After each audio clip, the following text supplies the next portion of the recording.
People deluded, I'm back again. Now, we've just obviously drawn with Wolves. Well, drawn 1-1. Yeah, for us, we've dropped 2 points. For Wolves, you could say they've dropped 2 points. But you could also say they've dropped three, essentially, because going into the game, it's a game we expect to win, and poor performance means that we'll fight another day with taking a point is better than nothing. But on the other hand, Wolves, having played, for me anyways, I felt they did very well tactically. We'll get on to that. And I felt the performance warranted a victory, but it is what it is in that regard. I felt the ref for both teams probably done a madness in the wrong way. Felt a couple of our players could have got a yellow card. I can't remember the Wolves player, and I didn't think it was a penalty. In fact, I think it would have been a harsh penalty, and I'm an Arsenal fan. I can't remember who it was. It might have been Lacazette, forgive me if I'm wrong, but we had an opportunity where we broke into their box, and one of their players is not going for the ball. He basically puts his elbow out at a player, and we go down and we're denied a penalty. Now, it's not. I do think it could be a harsh penalty given. I wouldn't give it, but yeah. And I did say to myself, if that was outside the box, it's a free kick. So why isn't it a penalty? Obviously, I'm an Arsenal fan. I want us to get something out of the game. And Holding did it. Was it Helder Costa? Helder Costa nutmegged him on the right hand side, and he did it, and he got a yellow card for it. So I did think there was a lot of inconsistencies. Even Helder Costa himself, how he didn't get a yellow, I don't know. Felt the ref, he displayed a lot of inconsistencies in that game, especially a couple of times it was our throw and he's not giving it. But away from that, credit to all of the players involved, because without them, they wouldn't have got the result. It doesn't matter how much they train tactically. If they're not smart enough or have the ability to implement what the manager's been working on, then it's useless. So credit to the players.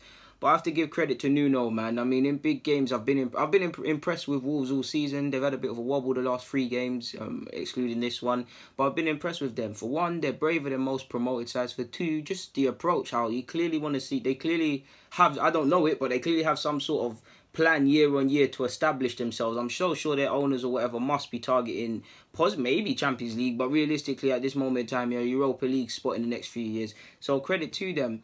And especially if you look at the City draw, they lost to Spurs at the end of the day. They lost, but the fight back, even though they shot themselves in the foot. There's another big game they've played against someone, including us, but they've turned up in all the games. But I was impressed, man. Like I told you, like Wolves pre-game, Wolves would sit in when they can, and they'll break and show something on the ball. I did think their players showed a lot on the ball. Ignore this. This is just mine. Yeah, we'll start off with my first note, which is Conor Cody. Let's try the green one. What I liked about Conor Cody, he was here, right, people? The centre half. I liked how he went in there to make it an extra man in midfield. So he made an extra man for them in midfield. He started off as a centre back. He made it an extra man in midfield. Obviously, if they've got an extra man in midfield, it's one more space in the way. It makes that midfield one more congested. And obviously, Arsenal, we like to play in tight spaces and 1-2s and stuff. But you got more men in there. You can frustrate us. You can contain us, and then it becomes a case of battling on the flanks. To which we'll get on to that. I felt he did well. Also felt you saw on occasion the midfielders of Wolves. Occasionally, someone would fill in, or if one of the fullbacks went down the flanks, he would fill in and make it free at the back. So that's credit to them for their. Move a bit closer if you look. That's credit to them for me, anyways, people, for their footballing IQ and the way they're looking. They are looking at things in general for me, anyways. But so that there was that. I was impressed with the fullbacks as well. I felt they obviously without them fullbacks, the system can't work because it becomes very narrow. I felt they did a very good job on the flanks of nullifying us when they could. I think Bellerin had joy down his flank, but on the large part there was that. What else was I going to show you? I think I can. I really hate using my hand, but I did because I love you guys. Yeah, I can remove that. I was impressed with the front three. Very much. Now, this is our back four, people. They pressed us very well together. They got narrow. Obviously, they started off on the flanks, and they would work very hard on the flanks, supporting their wide men. They would work very hard on the... Show that again. They would work quite hard on the flanks, supporting their wide men here and here. But I also felt they did very well of coming inside and becoming very narrow. They made it a free together. And then they pressed our back line together. And what I liked about Jimenez as well, he probably deserved the goal for his performance. Together with Conor Cody stepping in, he got behind the ball as well, and then they got tighter. So it made them a force defensively. It made them a nice will-drilled unit. And together, when you consider the fact is they've got one of the best defensive records for their lack of output at the other end in scoring. They've got one of the best defensive outputs in the Premier League, and that might have a big say as to I think they'll stay into the league. But just to humour you guys and compare them to like Cardiff and Fulham, that's why they have a much stronger chance of staying in the league, because they are better, way definitely than Fulham based on today, but a fantastic system. And together, when you consider they stepped in and they made it, he got behind the ball and they stepped in and stayed in their own half and broke when they could. It was very applaudable, man. They made it. They really, I think especially Torreira, which is in the red people, Torreira and Xhaka, I felt they did a fantastic job of nullifying us. Obviously, this is a striker, pay him no mind. And then obviously, to the point where if these two can't get onto the ball, people, our man Mesut Ozil can't do a damn thing unless he goes in here. Now, if you're a Wolves player or the manager, you want Mesut Ozil in there. Obviously, you don't want him picking it out from deep and playing nice, pretty passes.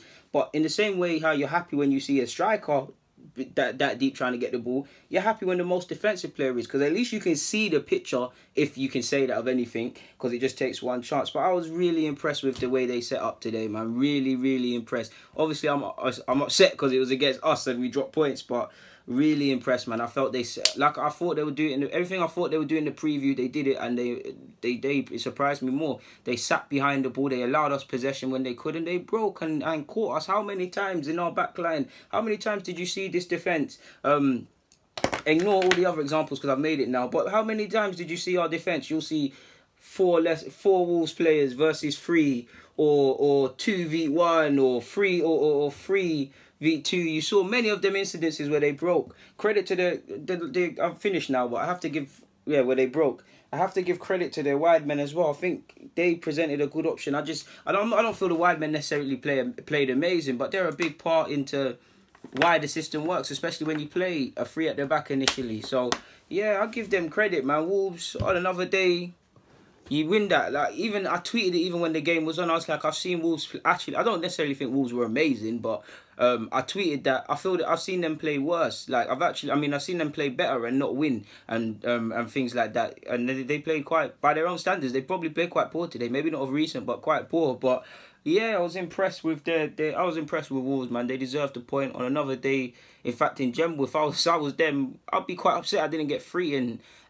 typically, sadly, like it was against Palace and Arsenal, and Wolves, it's sad that it has to be Arsenal decide that when teams are going through a barren run or any sort of misery, or they've got any sort of long-lasting negative stat, that they either get to put things right against us or it gets disregarded in regards to how they approach the game. So if I was them, I'd sit down and take comfort from this and think, if we could play against Arsenal like this, what can we do to whoever they got in the next game and the next game and the next game before that? And they probably will stay up. I think Wolves will stay up. I think Cardiff are definitely down. I think Fulham are definitely down, but Fulham's more of a case of I think they can surprise me and I could change my opinion. I just think Cardiff lack quality all over the field. No disrespect to them. Maybe Huddersfield get dragged in that as well, but I'm not too sure. The 3rd place is all up for grabs, to be honest, but I don't think Wolves would be involved in that unless a madness happens with them. But yeah, I've got nothing more to say, so I might as well get out of you lot's hair, man. I'm probably releasing too many vids now, but I thought I'd humour you guys. So, people, DG, I'm out.